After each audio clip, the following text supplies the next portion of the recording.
viajantes da vida, seja bem-vindo meu amigo, seja bem-vinda minha amiga, que acompanha aqui a nossa playlist de estudos do livro Religião dos Espíritos, essa obra magistral de 1959, quando Emmanuel pinça questões aqui do Livro dos Espíritos e faz reflexões, às vezes bem parabólicas. Ele começa aqui no Livro dos Espíritos, dá uma volta para fazer a gente filosofar, para fazer a gente pensar sobre a nossa vivência, o nosso comportamento. E às vezes a questão parece até nem ter tanta conexão assim, mas pode crer que tem, que o Emmanuel não dá ponto sem nó. E a questão de hoje, a lição de hoje, que é esse capítulo 29 ali, que o Emmanuel deu o título especial de Versão Prática. E a gente pensa, coça a barba quem tem barba. Que negócio é esse de versão prática, gente? 24 de abril de 1959, Emmanuel estava falando em versão prática do quê? Da doutrina espírita? Da mensagem de Jesus? E aí me ocorreu quando eu estava preparando esse estudo. Você já ouviu algumas pessoas, principalmente isso aparece nos censos, nas entrevistas, quando alguém pergunta assim, qual é a sua religião? Aí a gente diz assim, eu sou da religião tal, não praticante. Tem um monte aí. Né? Não praticante disso, não praticante daquilo.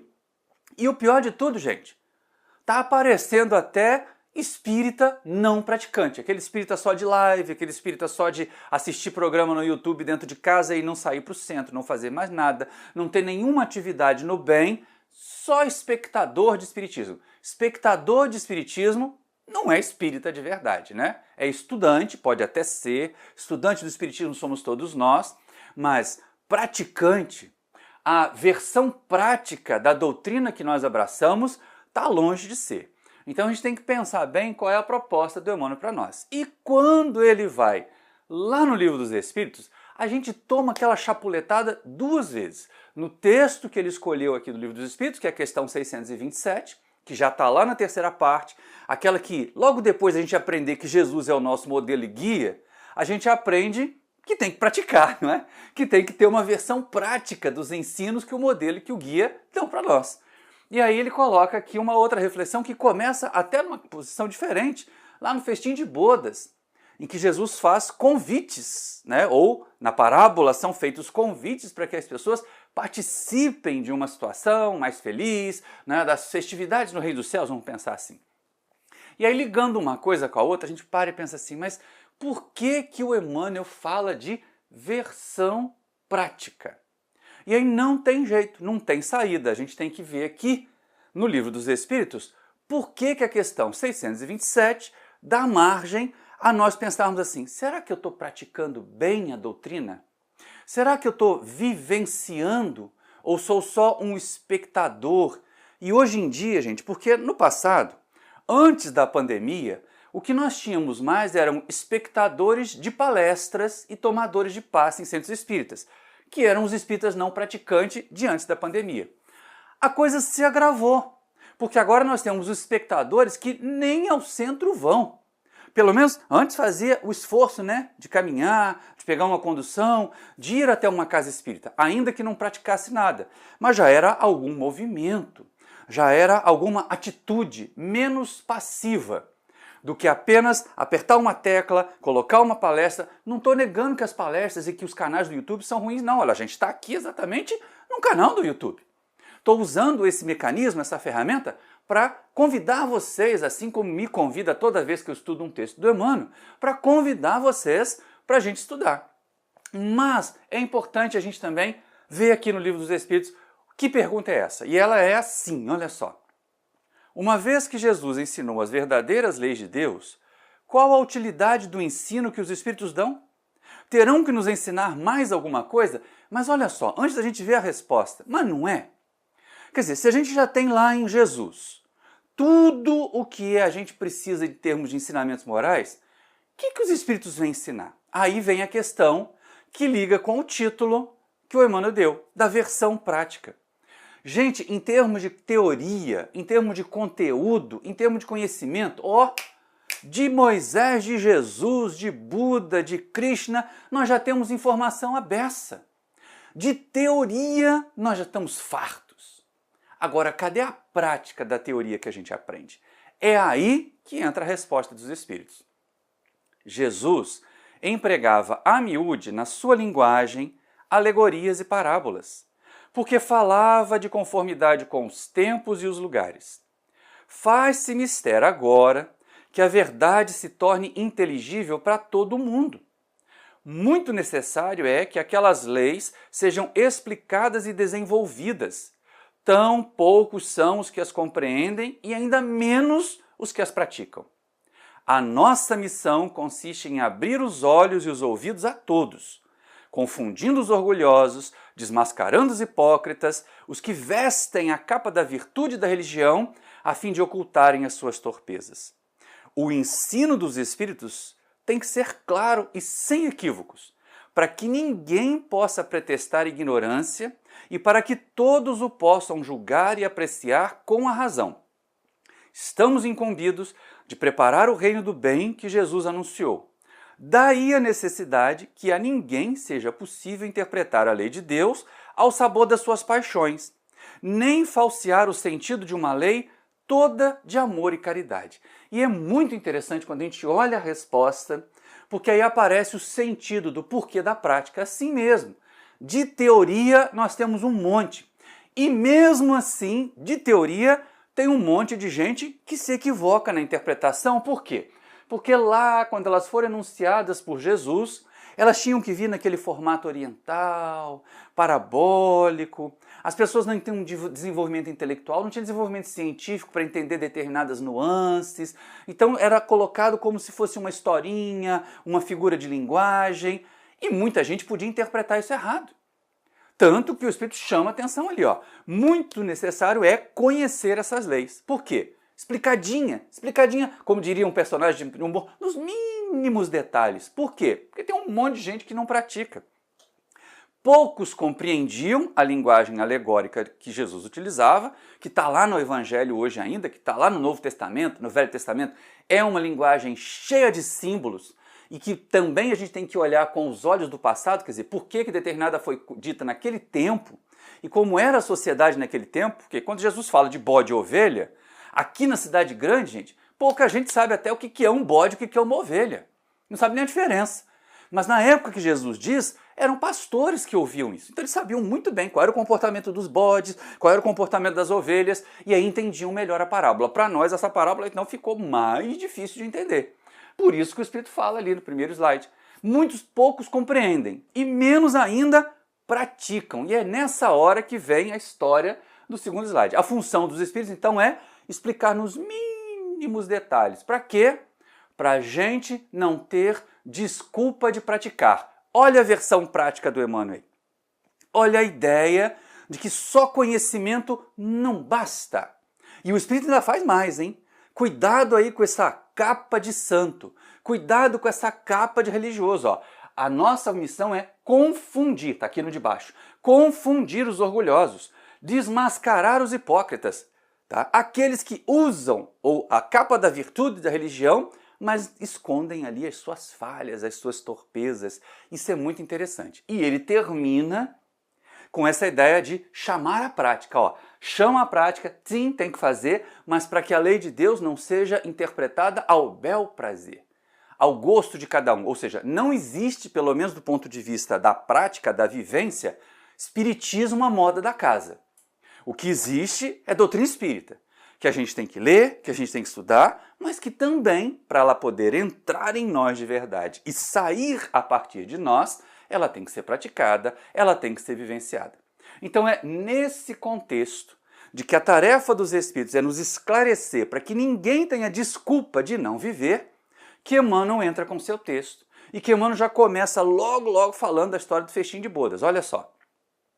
Reconhecendo, embora a alusão de Jesus aos povos do seu tempo, quando traçou a parábola do festim de bodas, recordemos o caráter funcional do Evangelho e busquemos a versão prática da lição para os nossos dias. Ou seja, vai lá no passado, entende aquela relação lá, quem eram os primeiros convidados, quem eram os outros, porque ela está toda dentro de um contexto. Ela está dentro de um contexto, inclusive, que tem as tais promessas dos profetas lá do Velho Testamento, e aí ele vai mostrando, cada um dos convidados representa uma peculiaridade, um nível de amadurecimento nosso, porque aí vem a proposta do Emmanuel. Traz para hoje. Traz aquela parábola para hoje, traz o ensinamento dos Espíritos para hoje, traz o ensinamento do Evangelho para hoje. Como é que eu aplico? Como é que eu aplico? Essa é a questão. Qual é a versão prática da minha vivência do Evangelho? Eu sou um excelente teórico? Eu vou e destrincho um versículo, ou, por exemplo, como o Jorge Alahá costuma dizer, eu torturo um versículo da Bíblia até ele confessar que é espírita? Não. Pelo menos eu, Maurício, não consigo fazer isso não. Tá? Tem algumas pessoas que são excelentes, amo estudar com alguns desses que fazem essa exegese mais profunda dos textos do Evangelho. Mas se eu ficar só na exegese profunda, eu não pratico, eu não vivencio. E aí o Emmanuel chama a nossa atenção para ir além, para dar mais um passinho à frente aí, que é para a gente poder não ficar só na teoria, só no muito conhecimento e pouca prática, ou como o pessoal costumava brincar um tempo atrás aqui, igual o rádio AM, né, que só tem muito papo, muita letra e pouca ação, pouco som. Mas Emmanuel chama a atenção dizendo o seguinte: compreendendo-se que todos os recursos da vida são pertences de Deus, anotaremos o divino convite à lavoura do bem, em cada lance da nossa marcha. Os apelos do céu, em forma de concessões para que os homens se ergam à lei do amor, voam na terra, em todas as latitudes. Todavia, raros registram-lhes a presença. Aqui também está bem simbólico o negócio, né? Mas a gente precisa entender o seguinte, olha, a gente às vezes fica querendo assim, não, eu não consigo praticar, eu não sei dar passe, eu não tenho mediunidade ostensiva, mas tem outras coisas que você pode fazer. E é quando ele começa a chamar-lhe a atenção para os dons da vida. Né, para todos os recursos que a vida oferece, a sua inteligência, a sua profissão, né, os recursos materiais que você tem, ou a falta deles, para mostrar até para a sociedade que a gente pode ser melhor com pouco recurso. Gente, outro dia desse eu tive a oportunidade de entrevistar lá no Espiritismo Neto Entrevista a nossa querida Ilza Godinho, a nossa amiga poetisa, para falar sobre Benedita Fernandes, que era uma criatura que aparentemente tinha toda a sociedade, toda a sua história contra ela, e realizou uma obra gigantesca de amor e de caridade lá em Araçatuba, gente. Para quem quiser, está até aqui a sugestão de um livro sobre a vida da chamada Mãe Dita, né? Mãe Benedita Fernandes, que é essa trabalhadora incansável do bem enquanto esteve conosco. Mas é interessante a gente perceber, tinha os poucos recursos, tem pouco recurso? Tem, mas faz alguma coisa. Lembra do óbolo da viúva que aparece lá no Evangelho? Não era a quantidade de moedas que era importante, mas o esforço ou o quanto se fez para poder doar aquelas moedas. A mesma coisa, os recursos da vida.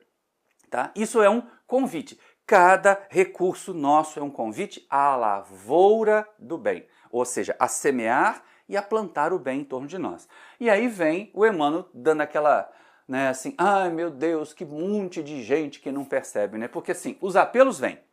Os chamados, os dons, as percepções. Gente, quantas vezes já caiu na sua mão aquela mensagem espírita que falava a respeito de uma obra do bem, né? Aquele convite para participar de uma reunião, aquela chamada para compor, de repente, uma atividade na sua sociedade, aí na sua rua, e a gente tira o corpo fora, a gente diz que não tem tempo, a gente diz que não é bem assim, que não está preparado. Eu estou cansado de ver espírita que não está preparado para trabalhar e não se prepara. Porque assim, não estar preparado para trabalhar pode acontecer, principalmente na mediunidade, no serviço assistencial. Agora, eu não estou preparado e não faz nada para se preparar, é que é o problema. Ou seja, nem tem a teoria e nem vai ter a prática, em momento nenhum. Então é importante que a gente perceba esses chamados ali, né, que voam no céu e a gente não percebe. Aí, quais são esses? Quais são esses dons, quais são esses convites e que bobagens que a gente faz nelas? Olha o que o Emmanuel vai dizer, que é um texto até grandinho, mas ele é importante para nós. Há quem recebe o dote da cultura, bandeando-se para as fileiras da vaidade. Há quem recolhe a mordomia do ouro, descendo para os antros da usura. Há quem saboreia o tesouro da fé, preferindo ajustar-se ao comodismo da dúvida malfazeja. Há quem exibe o talento da autoridade, isolando-se na fortificação da injustiça. Quem dispõe da riqueza das horas, mantendo-se no desvão da ociosidade. E quem frui o dom de ajudar, imobilizando-se no palanque da crítica. Quase todos os detentores dos privilégios sublimes lhes conspurcam a pureza. Tem a lista dos dons que nós recebemos, né, dos talentos da natureza, e aí as bobagens que a gente faz, né? Olha só quanta coisa errada, mesmo podendo a gente não faz. Aí a gente pensa assim, qual é a versão prática? Qual é a versão prática do meu conhecimento? Qual é a versão prática dos meus recursos materiais? Qual é a versão prática da minha inteligência? Qual é a versão prática da minha liderança? Porque quando ele fala ali da autoridade, não é autoritarismo, é liderança. É o quanto a gente, fazendo, consegue impulsionar os outros para fazer. E olha só que atrapalhada que a gente faz, né? Quanta quantidade de bobagem. Vale ficar então com essa última frase aqui do último slide. Quase todos os detentores dos privilégios sublimes acabam enodoando, conspurcando e fazendo o contrário do que deveriam fazer. Fazendo menos do que poderiam fazer com os dons que a vida oferece, com as possibilidades que a vida oferece. E essa é uma questão que a gente não vai poder perder de vista.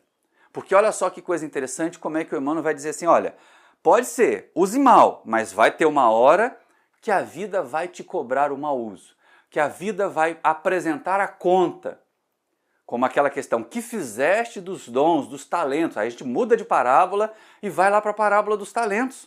O que nós fazemos dos talentos que nós recebemos? E é nessa hora que o Emmanuel vem chamar a atenção para nós, para a gente não ficar parado, porque se a gente não faz o bem, água parada, água empoçada vai virar um antro de germes, um antro de larvas.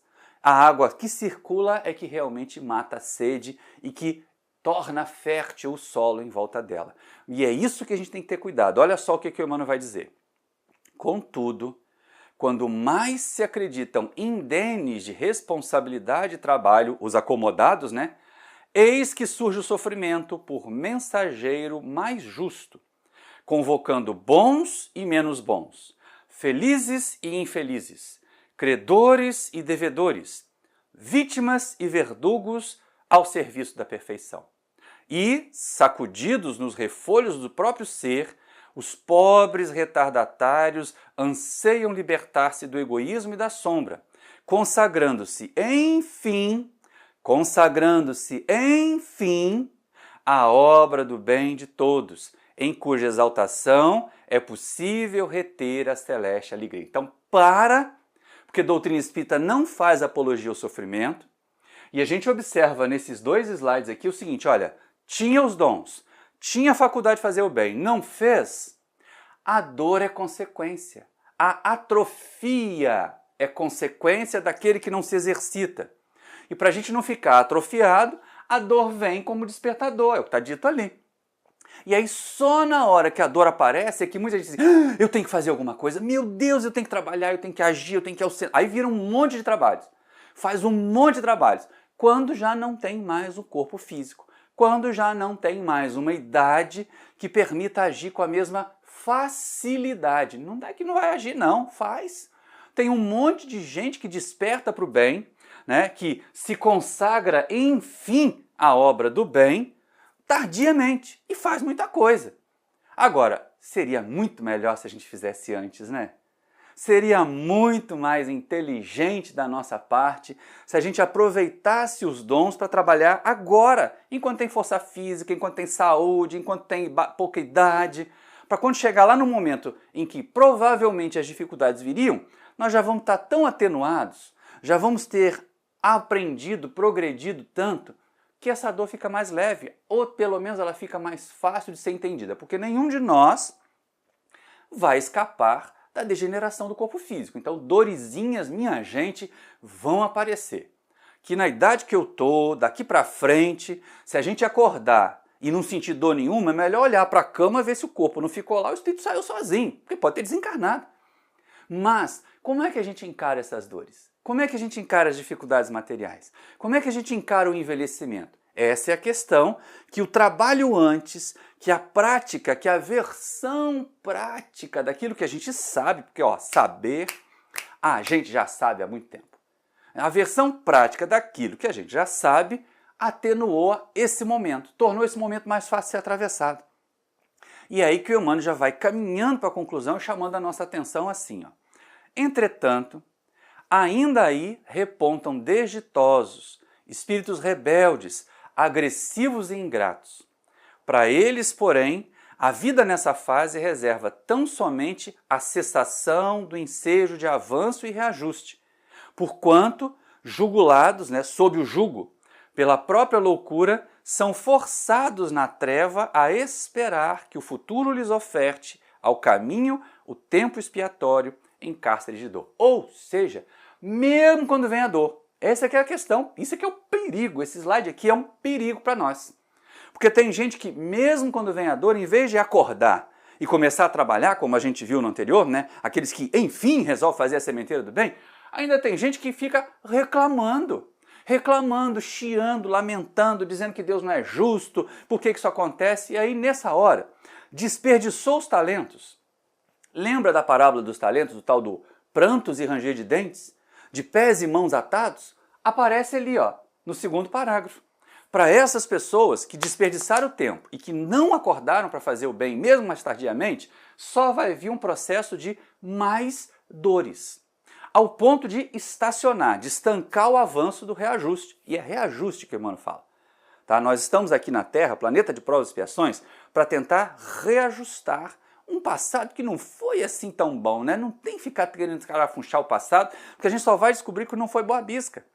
Então esses, que Emmanuel chama que ficam presos na própria loucura, jugulados ali na própria loucura, vão ter que aguardar uma outra oportunidade, um outro tempo, mais algum período de sofrimento, para poder finalmente, não vou falar caiu a ficha, porque ninguém que tem menos de 30 anos vai saber o que eu estou falando, finalmente conectar com a realidade, conectar o Wi-Fi aí da espiritualidade e perceber que precisa trabalhar e precisa fazer melhor.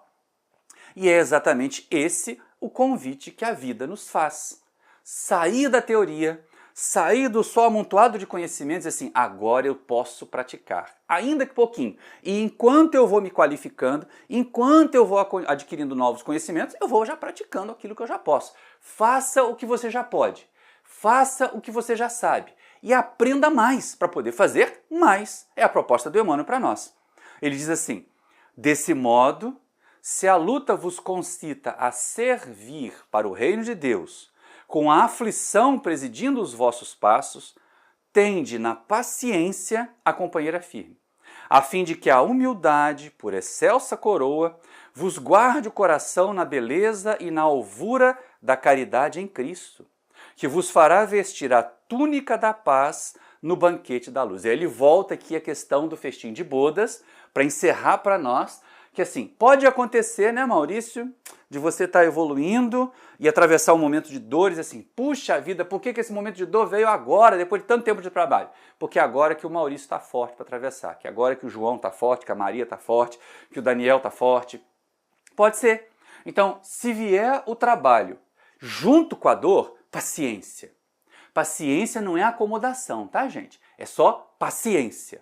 Paciência como uma coroa, como diz a Daniela, olha que bonitinho, Paciência como uma coroa para a gente poder aguardar o momento da transformação e aí, seguindo na caridade com o Cristo, ou caridade em Cristo, aí sim nós vamos poder vestir a túnica nupcial, aquela que nos permita desfrutar da paz, desfrutar das alegrias dos espíritos mais elevados. Porque os espíritos mais elevados não ficaram na teoria não, gente. Não ficaram perdidos lá no mundo espiritual discutindo filigranas, vírgula, posição de vírgula em texto do Evangelho. Como de vez em quando a gente faz aqui na Terra, discutindo posição de vírgula em texto do Evangelho para dar um sentido ou outro. Então, aproveita, conhece, pratica. Ah, mas eu não conheço bastante. Pratica o que já pode e aprende mais. É a única coisa que a gente pode comentar. Porque aí, desse jeito, nós vamos conquistar uma posição melhor. Nós vamos alcançar essa túnica nupcial que nos permita estar mais felizes. Espero que você tenha gostado desse nosso material. Se gostou, antes de mais nada, e acha que vale a pena que outras pessoas conheçam, pega o link e manda para os seus conhecidos. Coloque nas redes sociais. Não é para divulgar a minha mensagem, é para divulgar a mensagem da doutrina espírita e do Emmanuel. E aí a gente vai conseguir levar essa mensagem de amor, essa mensagem de consolação, o de hoje, esse despertar para sair da teoria e entrar na prática da vivência mesmo, mais longe. Você me ajuda a levar essa mensagem mais longe quando você compartilha aqui o nosso material. E se não é inscrito no canal, se inscreva aí no canal, acione o sininho para receber as notificações, né? Deixa um like se gostou, se não gostou, deixa o dislike e comenta aí embaixo por que gostou, por que não gostou, para eu poder saber como é que esse trabalho está chegando até você. Um grande abraço, muito obrigado pela sua atenção, até o próximo vídeo!